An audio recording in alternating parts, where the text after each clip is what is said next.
Should James Gunn have copied Marvel's Phase 1 blueprint for his DC reboot? The answer is yes. James Gunn's first 6 projects should have looked closer to Marvel's first 6 projects versus what they look like now. Let me explain. Welcome. My name is Zach. Come on in, grab a seat, take a load off. We have so much to talk about, you guys. And if this is your first time to the Super Reel, we're glad to have you. So I think the priority for DC starting out should be to establish your core anchor characters, make good movies, and make money. Pure and simple. That's what Marvel's Phase 1 was all about, and they pulled it off, and the rest is history. So who are the core anchor characters of DC Comics? We are talking about Superman, Batman, Wonder Woman. We are talking about the Holy Trinity. But is James Gunn prioritizing the Holy Trinity? No, he is not. But your core anchor characters are the characters that are gonna make you so much money on the back end. James Gunn's Phase 1 has Superman, Supergirl, Clayface, a Peacemaker TV show, an animated TV show, Creature Commandos, a Lanterns TV show, and a Superman sequel, which he has said is going to be more of a Lex Luthor movie anyways. These will all happen for sure under James Gunn. Everything else is really up to speculation on whether or not he stays the head of DC. But the problem is that he has not cast his anchor core characters. He's not prioritizing them. You need to cast these characters and have them not change for like 15 years, the same way Marvel did. That's how you make those billion-dollar movies in the future. I mean, his Wonder Woman movie is about as real as his Teen Titans movie, and his Batman movie isn't coming out anytime soon because it's not his priority. Dude prioritized Clayface over Batman. Just think about that. How is that a good idea? And you know we are not going to see Batman in that Clayface movie at all. Next, in your Phase 1, you have to make good movies that make money. So let me say this. People seem to like Superman. It has a 90% audience score. I did enjoy Superman,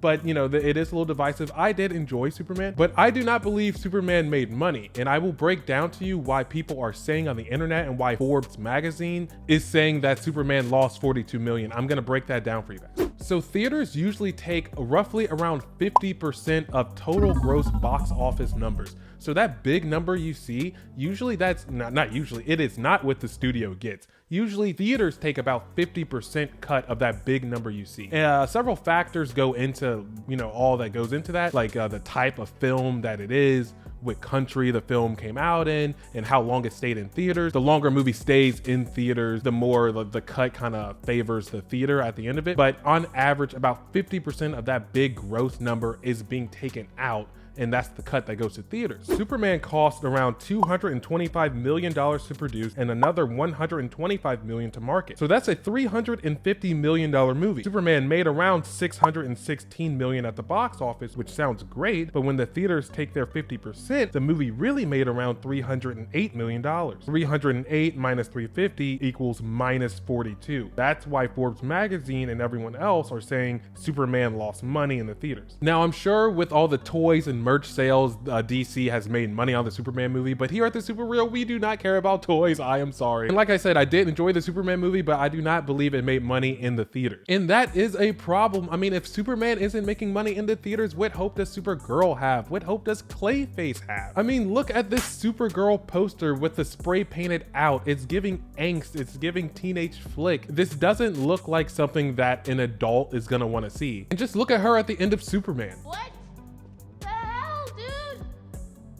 Did you move the door? I didn't move the door. Hey, where is my dog? Thanks for watching him, bitch!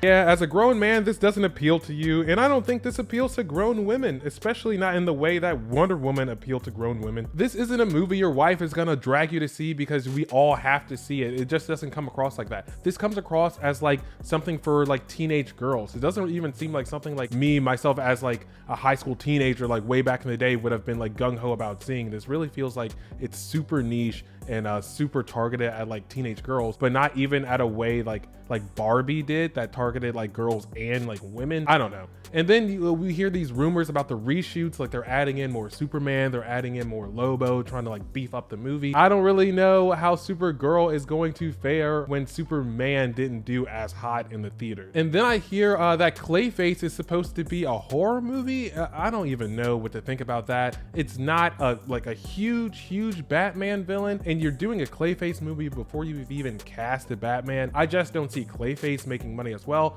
unless you like really drop the production budget on Clayface, but he's such a CGI character, I'm sure that the production budget is gonna have to be high. I mean, I hope these movies make money, but Clayface is screaming phase 3, phase 4, and more so TV show, and not really a big budget like movie type deal, you know? Now let's look at Marvel's phase 1. What did they do? Marvel put on their tried and true blue chip characters, well, I guess as blue chip as they had in 2008, 2010, 2011, but they did their best with what they had and what they had rights to, and they gave you their strong male leads. They didn't overshadow them in their own movies. You know, they were really character focused. They weren't even overly jokey. If you guys remember those phase 1 movies, it was probably the most serious Thor movie you're gonna see. Iron Man 1 wasn't riddled with jokes. The Incredible Hulk definitely wasn't funny, and Captain America First Avengers was a very normal movie. They weren't like riddled with jokes how they are now. But look at that lineup. You have Iron Man, you have Incredible Hulk, you have Captain America, and you have Thor. That is your core right there. At least 3 of those guys are staring Thanos in his eyes and in game. That's what you want, that's what you need, that's why you have to cast your anchor core characters. But let's look at the money in phase 1 and let's break down Marvel's phase 1. So Iron Man came out in 2008 and had a production budget of $140 million, and they spent between 50 and 75 million on marketing. Generally speaking, if a studio doesn't tell you how much they spend on marketing, it's roughly half the production. So I'll go with the $75 million number. That makes the cost of Iron Man 1 around $215 million to make. Fortunately for them, they made $585 million on Iron Man 1. But we now know that theaters take half, so the movie really made around $292 million.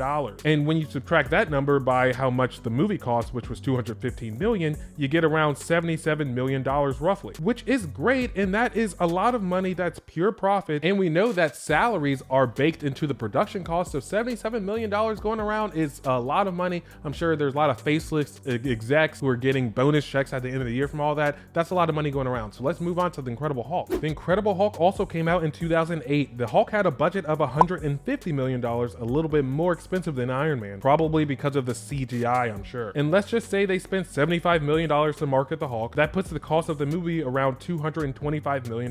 But the movie only made $264 million. Some sources said it made around 265, so let's just put it at 264 and a half. Then when you take out the theater's 50%, you get only $132 million, which puts the movie at around a $92 million loss. But the character was established, and especially in hindsight, this movie is looked at almost like a cult classic. Marvel went on to make Iron Man 2. They had a bigger budget and spent a little bit more on marketing. Marvel spent $200 million to produce the movie and $100 million to market the movie, putting the total cost at an even $300 million. The movie made $624 million, which really means it made $312 million, which is only $12 million in profit. It's kind of lackluster compared to Iron Man 1, but at least they know people will for sure make Iron Man profitable. But if you're paying attention, we still haven't recouped our losses from the Hulk. We're still about 3 million down. Next, Marvel came out with Thor, who was first teased beautifully, I might add, at the end of Iron Man 2. The movie cost $150 million to produce, and the marketing number isn't known, so let's just put that at half the production cost. So that's $75 million,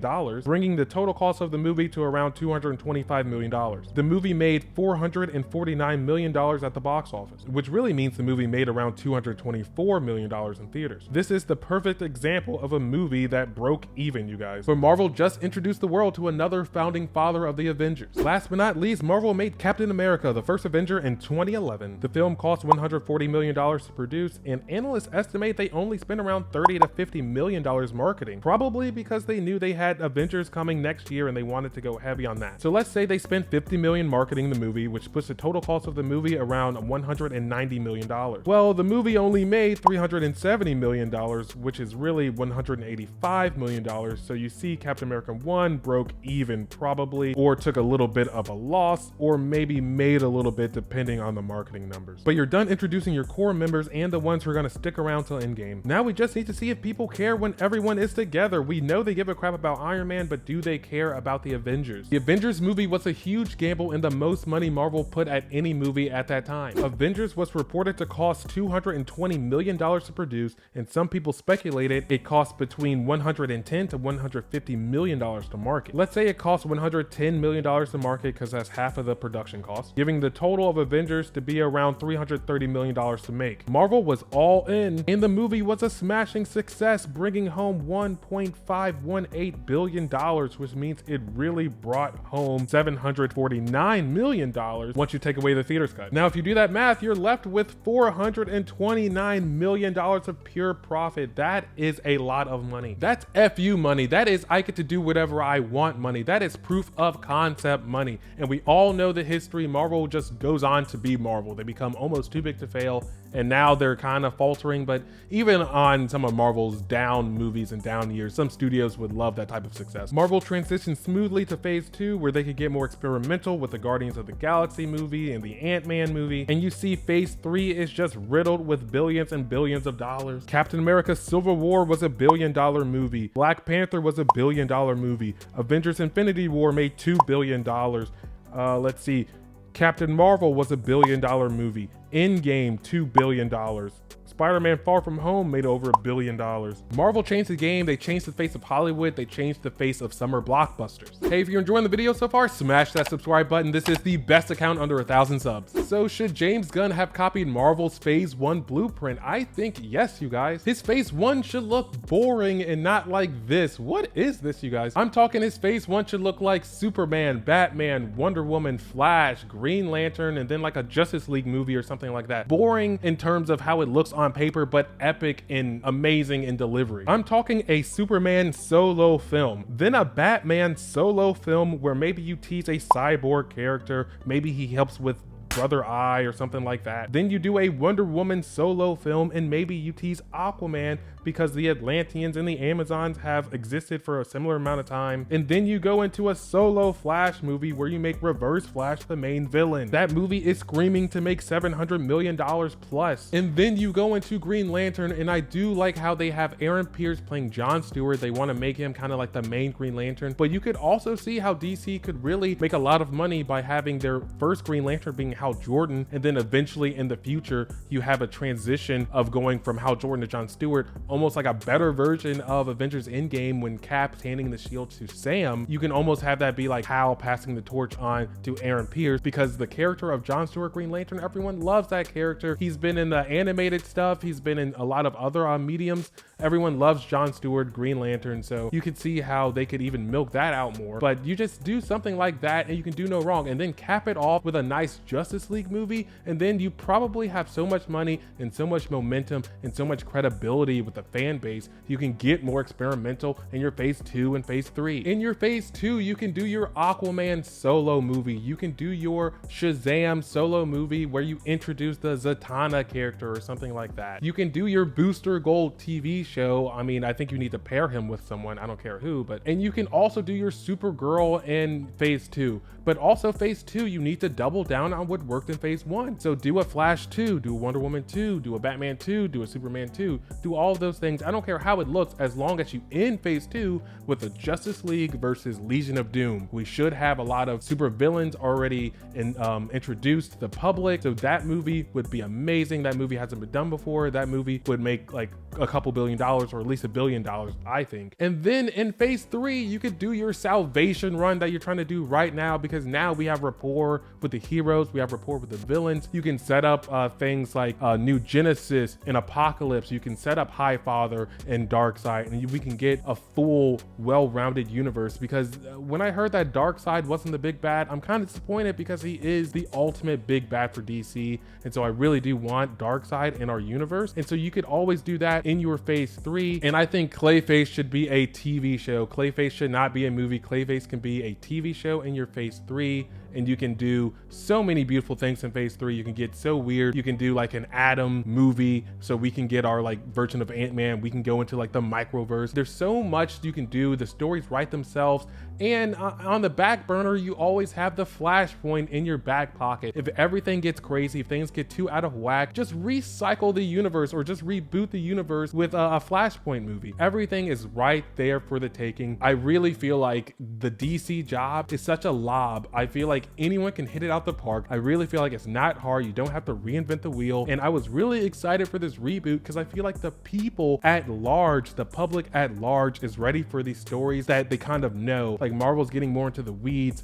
DC's coming with like, you know, here's a Flash movie with Reverse Flash as the villain. Everyone's like, oh, perfect. You know, things of that nature. So I really just want our heroes to have their day in the sun. You know how just like when everyone was seeing Endgame and the theaters were erupting when Captain America was picking up Mjolnir and all that stuff, I want our characters to have those moments in theaters because our characters can produce those moments in theaters. Our characters deserve their day in the sun. So I'm just a DC fan that just wants to see good DC movies. You know, we had a Superman who's a real godlike creature, right? Henry Cavill's Superman. And I really like that Superman. Then we got another Superman that is way more human, way more bright. And I did like that Superman too, but he's so human that he has to tell you how human he is in a speech at the end of the movie. We have one Superman who like is killing his main villain at the end of his first movie, which was very controversial. And then we have one Superman who's like rescuing a squirrel in like the middle of a kaiju fight. And that was equally as controversial. It's like they were way ends of the spectrum. And I feel like something in the middle is exactly what DC needs. Something right in the middle. It's the perfect tone, the perfect Superman, the perfect everything, the perfect universe. I just want to see our characters done right, you guys.